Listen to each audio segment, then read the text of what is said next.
Sunday morning ఇంతమంది press వచ్చారు. Thank you so much.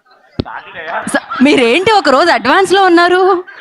Sunday ఎక్కడికి వెళ్ళిపోయింది? అంటే వరలక్ష్మి గారు నాకు కాల్ చేశారు. చేసి సార్ ఇట్లాగా ఒక సినిమా తీస్తున్నాను, డైరెక్ట్ చేస్తున్నాను అన్న. అంటే ఆవిడంటే అద్భుతం అనుకున్నాం. నేనే యాక్ట్ చేస్తున్నానండి అన్నది ఆవిడ. మహాద్భుతం అనుకున్నాం. నేనే ప్రొడ్యూస్ చేస్తున్నానండి అంది ఆవిడ. అప్పుడు అనుకున్నాను ఓకే చేస్తాను. కానీ సినిమా మొత్తం కంప్లీట్ చేశారు ఆవిడ చాలా ఫాస్ట్గా. అంటే నాకు ఎప్పుడు ఫోన్ చేసి ఎప్పుడు సినిమా కంప్లీట్ అయిపోయింది అంటానికి కూడా ఇట్స్ జస్ట్ లైక్ అలా ఒక ఫ్లాష్ కింద అయిపోయింది. ఆవిడ వచ్చి ఎట్లా సినిమా కంప్లీట్ అయిపోయిందంటే వచ్చి ఒకసారి మొత్తం ఫస్ట్ ఇలా ఎడిట్ కూడా అయిపోయింది, ఒకసారి వచ్చి చూడండి అన్నారు. వెళ్తుంటే ఒక్క నిమిషం అండి ఇట్లాగా నేను ఒక షార్ట్ తీసాను, సింగిల్ షార్ట్ 6 minutes, అది 7 minutes 45 seconds ఉంది. అంటే కొంచెం లోపల ఏంటి వీడు ఏం చేస్తుంది, ఏదో అద్భుతాలు చేసేస్తుంది అనుకుని సినిమాకి వెళ్ళి మొత్తం సినిమా అంతా కూడా చూశాను. చూసిన తర్వాత బయటకు వచ్చి ఇట్లాగా ఏదో 7 minutes తీసాను అన్నారు కదా సింగిల్ షాట్, ఎక్కడ ఉంది అంటే ఆవిడ చెప్పింది. అది నిజంగా నాకు తెలియలేదు. అంటే నేను అంత చాలా ఒక కాపీ చూస్తున్నప్పుడు మనం చాలా అబ్జర్వ్ చేసి చూస్తాం కదా, ఆ 7 minutes షాట్ నాకు తెలియలేదు అసలు. అంటే అదొక్కటి చాలు ఈవిడ ఎంత మంచి డైరెక్టర్ అని చెప్పడానికి.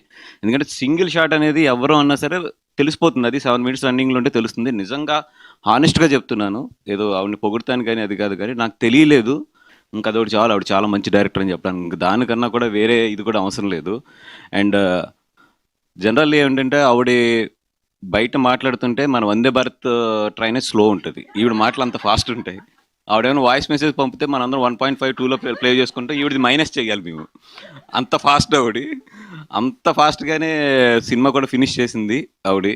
ఎవ్రీ మినిట్కి దీంట్లో ఒక పెద్ద యాక్టర్ వస్తానే ఉంటారు. అట్లాంటి పెద్ద యాక్టర్స్ని అందరినీ కూడా తీసుకొచ్చి అంత ఫాస్ట్గా సినిమా చేయడం అంటే మాత్రం నిజంగా మా వల్ల అయితే కాదు. నిజంగా ఆవిడ ఎలా చేస్తారో కూడా తెలియదు మనకి. లేదా ఈవిడ గట్టిగా ఇంటికి వెళ్ళి వాళ్ళని తీసుకొచ్చేసి ఉంటుంది పొద్దున్నే. ఎందుకంటే అంతమంది యాక్టర్స్ ఉన్నారు సినిమాలోని. మొత్తం వీళ్ళందరినీ పెట్టి కూడా నిజంగా చాలా మంచి సినిమా అయితే తీశారు.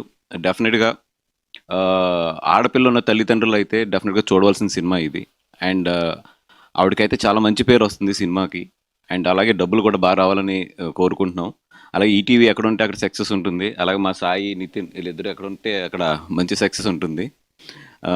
డెఫినెట్గా వాళ్ళకి కథ నచ్చి వాళ్ళు దీంట్లో ఇన్వెస్ట్ చేశారంటే అక్కడ అర్థమవుతుంది ఈ సినిమా డెఫినెట్గా హిట్ అని చెప్పి. అండ్ గీతా ఫిల్మ్స్ కూడా ఈ సినిమాని రిలీజ్ చేస్తుంది. అండ్ అందరికీ కూడా ఆల్ ది బెస్ట్. అండ్